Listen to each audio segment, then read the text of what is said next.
سورہ نجم میں ایک آیت ہے جس میں یہ لکھا ہوا ہے کہ انسان کو وہی کچھ ملے گا جس کی اس نے کوشش کی.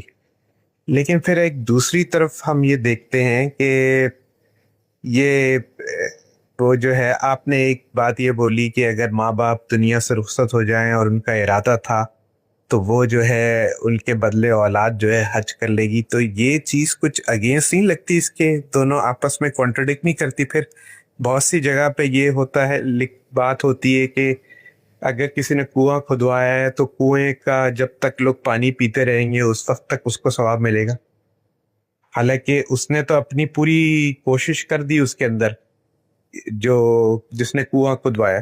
اب اس میں کتنے دن تک وہ کنواں باقی رہا، اس میں اس کا تو کوئی قصور نہیں ہے اگر وہ کچھ ہی دن میں خشک ہو جاتا ہے، اور کسی کیس میں اسی کوشش کے اوپر بہت دیر تک وہ کنواں صحیح رہتا ہے. ایک سوال میرا یہ، اور دوسرا سوال میرا یہ ہے کہ جب اللہ تعالیٰ نے یہ معاف کرنے والوں کو یہ کہہ دیا ہے کہ معاف کرنے کا بڑا اجر ہے، تو قیامت کے دن جو لوگ حقوق العباد میں جو گناہ کرتے ہیں تو وہ جب سب کے آگے یہ ہوگا کہ بھائی ان کا جو ہے کیا کہتے ہیں کہ اس کا ثواب زیادہ ہے اگر معاف کرنے کا، تو پھر تو ہر کوئی معافی ہو جائے گا، ہر کسی کو معافی مل جائے گی اس سے.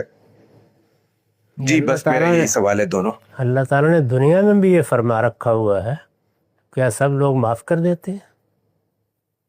فرمایا تو دنیا میں بھی ہے نا کہ اگر کوئی زیادتی ہو گئی ہے تو تمہیں بدلہ لینے کا حق ہے، لیکن معاف کر دو تو یہ بہت اچھا ہے.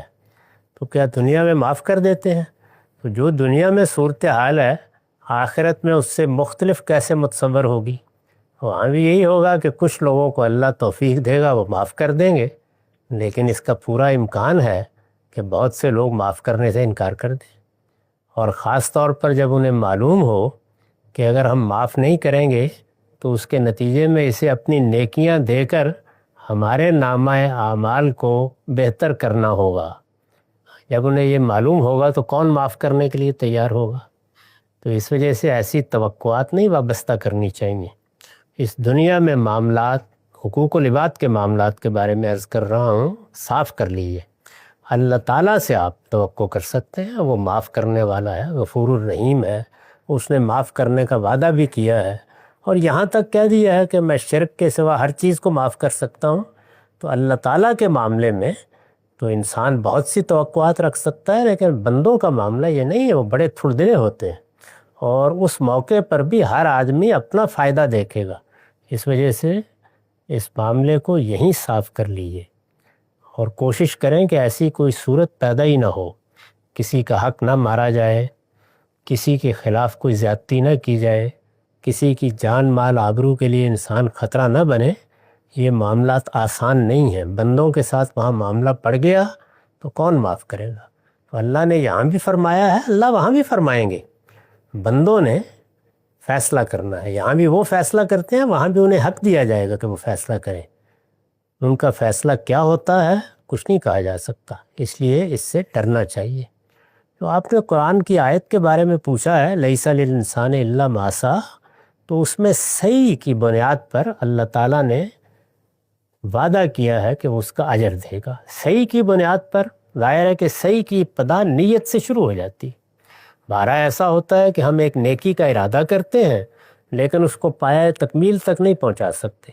اللہ کی یہ بڑی عنایت ہے کہ وہ برائی کے ارادے پر عذاب نہیں دیتا، سزا نہیں دیتا، لیکن نیکی کے ارادے، نیکی کی نیت پر بھی اجر دیتا ہے. تو یہ اس کی بڑی عنایت، بڑا کرم ہے، اس پر اس کا شکر ادا کرنا چاہیے. یہ صحیح ہے، یعنی جس وقت انسان نے فیصلہ کر لیا کہ وہ فلاں نیکی کرے گا، فیصلہ کر لیا، تو وہ گویا نیکی کے راستے پر نکل کھڑا ہوا ہے. اب پایہ تکمیل تک کیا چیز پہنچتی ہے کیا نہیں پہنچتی کچھ نہیں کہا جا سکتا. اس کے بعد اللہ کے کچھ فضل کے مقامات ہیں، یعنی جو لوگ جنت میں چلے جائیں گے، جنت میں جانے کے معاملے میں تو یہی قاعدہ ہے، اس میں کچھ نہیں ہو سکتا. یعنی جو آپ نے کیا ہے اس کا نتیجہ سامنے آ جائے گا، مغفرت بھی ہوگی تو اس کے بھی اصول قاعدے ہیں، لیکن جب جنت میں چلے جائیں گے تو پھر اللہ کا فضل اور عنایت شروع ہوگی. اس عنایت کی کوئی حد نہیں ہے. اس میں اللہ تعالیٰ نے یہاں تک بیان کر دیا کہ وہ لوگ جو جنت کے اونچے درجوں میں ہوں گے ان کے بچوں کو ان کے ساتھ اکٹھا کر دیا جائے گا اور ان کے اجر میں کوئی کمی نہیں کی جائے گی.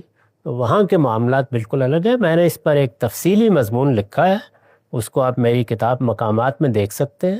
اس میں تمام روایات کے بارے میں بھی میں نے اپنی رائے بیان کرتی.